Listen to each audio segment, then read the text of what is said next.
J'espère que vous allez bien. Aujourd'hui on va parler nouveautés. Avant de commencer, petit aparté, ne faites pas attention à ma magnifique chevelure tressée. J'ai voulu tester les tresses hier soir sur cheveux mouillés pour en fait éviter tout à l'heure d'utiliser le boucleur, voir ce que ça allait donner. On verra bien, mais l'avantage c'est que je vais pas avoir les cheveux dans les yeux pour ce maquillage. Vous l'avez vu dans le titre de la vidéo, on va parler de la marque NYX, la dernière gamme de teint qu'ils ont sorti, la Born to Glow. Et je suis accompagnée de tout ce petit beau monde, donc j'ai le primer, le fond de teint, le correcteur, la poudre et le pinceau, qui a une forme vraiment super atypique et que j'ai pas vu dans d'autres marques. Donc rien que pour le pinceau, j'ai trop hâte d'essayer. Que je vous raconte quand même la petite histoire le plus brièvement possible, et sachant que ça c'était avant la période de confinement, donc quand on pouvait aller encore en boutique. J'ai eu mes produits en deux fois. En fait, à la base, j'étais pas du tout partie pour acheter cette gamme, puisque ayant une peau mixte à grasse, je fuis littéralement tout ce qui a des finis satinés, glowy, brillants. Voilà, je vais plutôt utiliser des produits matifiants qui vont éliminer mes brillances tout au long de la journée. Je me baladais dans ma boutique préférée, une vendeuse m'a présenté le correcteur et le fond de teint, j'ai pu l'essayer. Je m'attendais à avoir un fini vraiment brillant, glowy, limite à voir un petit peu les nacres comme souvent on voit dans d'autres fonds de teint, et ça n'a pas du tout été le cas. J'avais l'impression de ne pas être maquillée, mais avoir un teint super lumineux, super frais, mais sans que ce soit brillant. Je suis repartie donc avec les deux produits plus la poudre de finition, et je suis revenue plusieurs jours plus tard au travers du site pour commander le reste de la gamme, donc le primer et le pinceau. Je me suis dit que ce serait cool de tester la routine complète et je voulais voir s'il y avait une différence, si ça allait m'apporter quelque chose en plus. La malchance que j'ai eu entre guillemets, c'est comme le confinement s'était installé, les choses se mettaient encore en place, mon colis a pris du retard et il est arrivé seulement il y a une semaine. Comme ça j'ai pu utiliser le correcteur et le fond de teint sur plusieurs jours. Je pourrais vous donner un vrai retour beaucoup plus approfondi que si je l'avais utilisé seulement une fois ou alors quelques heures. Je parle pas plus et on passe de suite au make-up.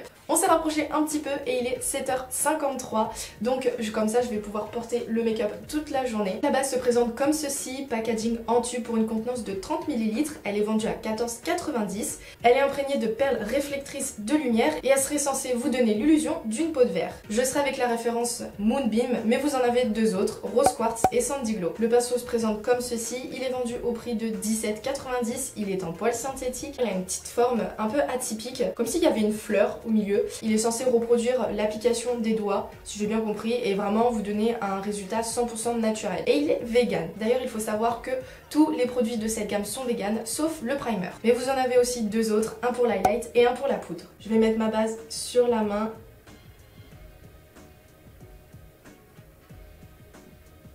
Je sais plus si je l'ai précisé, mais j'ai déjà préparé ma peau avant toute application du maquillage. Bon, le pinceau par contre il est super agréable. La base elle fait hyper fraîche. C'est super étonnant. Je trouve que le rendu un peu vert translucide, on y est quoi. On dirait le glow naturel de la peau en fait. La peau elle vit et ouais, ça fait clairement ça. Les pigments réflecteurs qui sont présents ne font pas brillant paillettes, donc ça c'est génial. Deuxième étape, le fond de teint. Donc là aussi packaging en tube d'une contenance de 30 ml. Et il est disponible en 45 teintes et moi j'ai pris la Vanilla. J'applique toujours mes textures avant sur la main, comme ça me permet de contrôler la quantité. Alors moi je mets le fond de teint toujours sur l'ensemble du visage, ça permet d'unifier tout l'ensemble une première fois. Par contre le pinceau il est super agréable à utiliser, ni trop souple ni trop dur, les poils ne piquent pas, ça c'est quand même super important parce que c'est pas agréable. Alors là dans le cou moi j'ai des petites cicatrices d'acné, donc comme ça on va voir ensemble si ça les couvre. Franchement je valide clairement avec le pinceau là, moi je vois une différence avec mon pinceau plat habituel, ça fait vraiment fondu et vous voyez le petit glow léger. Ce que j'ai beaucoup aimé avec ce fond de teint, c'est que vous avez vraiment pas besoin d'en mettre beaucoup pour que ça vienne recouvrir tout votre visage. Et on passe au correcteur. Alors là, gros coup de cœur sur son embout mousse parce qu'il va vous permettre une application super rapide et super simple. Vous pouvez l'utiliser seulement localement sur une petite rougeur ou sur les cernes, mais aussi en tant que correcteur contouring, donc il vous suffira juste d'avoir deux teintes différentes, une plus claire et une plus foncée que votre carnation naturelle. Il est vendu pour un total de 8,90 € en 5,3 ml. Il y a 24 teintes et moi j'ai pris la Light Ivory. Pour l'embout mousse, il suffit juste de faire une petite pression, le produit sort tout seul. Donc généralement je l'applique en petits points sur la cerne, sur l'arête de mon nez. Et j'aime bien aussi mettre une petite touche sur le menton et sur le cœur de Cupidon. Alors par contre il est, il est un peu gros pour sous les yeux. C'est pas top. Je vais prendre en second pinceau mon Make Up Forever puisqu'il est propre. C'est beaucoup plus simple, ça passe mieux sous l'œil. Et avec le reste de produit sur les poils du pinceau, j'unifie le haut de la paupière. Et voilà ce que ça donne quand on a estompé. Alors moi je prends pas non plus trop clair par rapport à ma couleur de peau parce que j'aime pas quand il y a un trop gros changement de couleur, mais on peut quand même voir qu'il y a une légère différence.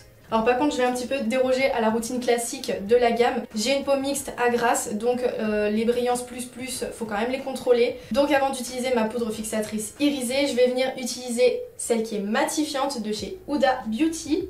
Donc de faire ça, ça va venir un petit peu enlever l'effet glow qu'on a construit depuis le début. Mais vous allez voir qu'avec la poudre fixatrice irisée qu'on va venir mettre juste par derrière, ça va très vite revenir. Après si vous êtes comme moi avec une peau qui a tendance à briller très rapidement, il faudra adapter votre routine glowy. Vous n'aurez pas le choix parce que sinon vous allez vite ressembler à une boule à facettes et ça va vraiment être tout sauf joli. Et une fois que c'est tout doux, c'est que vous avez suffisamment poudré, donc vous n'avez pas besoin d'en mettre plus. Et je finis directement de fixer mon teint avec la poudre irisée High Glass. Elle est vendue au prix de 10,50 € pour un grammage total de 5,5 g. Je l'ai choisie en light, mais elle existe aussi en deux autres types de teint, deep et medium. Donc je vais en prélever comme ça et j'applique de façon circulaire. Je vais prendre un pinceau plus fin pour le dessus des paupières. Ça sera plus simple. Bon là du coup j'ai fait mon teint complet, j'ai rajouté mes sourcils, mon contouring et mon blush. Je vais faire le reste du make-up hors caméra parce que c'est pas le focus. Et nous on se retrouve plus tard dans la journée pour vous faire une petite update pour voir comment le make-up a évolué. Là je prends ma petite pause, je vais m'installer dehors pour prendre mon goûter en tant qu'à faire. Et il est 16h23. Alors du coup je vous ai mis de ce côté parce que la lumière elle est mieux, donc on va pouvoir regarder. Donc ce que je peux dire maintenant, comme toutes les autres journées, le fond de teint tient bien. Pour ma part il ne migre pas et il ne s'oxyde pas. Le truc de mettre de la poudre matifiante avant la poudre irisée, c'est vraiment une bonne astuce. Je l'ai remarqué quand à chaque fois je faisais que la poudre irisée toute seule et poudre matifiante puis poudre irisée, je vois vraiment une différence. Ça réduit vachement le phénomène de sébum qui revient. Je dois vous avouer que ce matin quand j'ai appliqué l'ensemble de la routine et de voir cet effet super glossé sur ma peau, j'ai eu un petit peu peur parce que je me suis dit oula mais qu'est-ce que ça va donner dans 2 heures.